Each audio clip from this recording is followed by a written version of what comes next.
बिस्मिल्लाहिर्रहमानिर्रहीम। अस्सलामुअलैकुम। आप देख रहे हैं ताज 92 न्यूज और मैं हूं नायला भट्टी। शामिल करते हैं आज की अहम खबरें।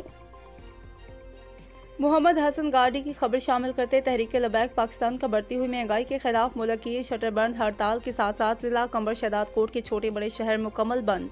तफसील के साथ मुल्क में आए रोज बढ़ती महंगाई के खिलाफ तहरीक लबैक पाकिस्तान ने मुल्क भर में शटरबंद हड़ताल का ऐलान किया था, जिस पर कंबर शहदाद कोट के जिम्मेदारान की जानिब से एक दिन कबल रैली की सूरत में ताजिर हजरात और दीगर छोटे मोटे कारोबार करने वाले दुकानदारों को लाउड स्पीकर के जरिए अपना कारोबार मुकम्मल बंद करने का पैगाम दिया गया था और आज पूरे जिला कंबर शहदाद कोट के मुख्तलिफ छोटे बड़े शहर मुकम्मल बंद रहे। तहरीक लबैक पाकिस्तान जिला कंबर शहदाद कोट के जिम्मेदारान मिंठार Ali Kambar, Abdul Manan Memon, Mohammed Sadiq Chinchni, division security incharge Fakir Mohammed फलपोटू और दीगर ने अपने प्रेस बयानात में कहा कि बढ़ती हुई महंगाई ने आवाम को जीते ही जी मार डाला है।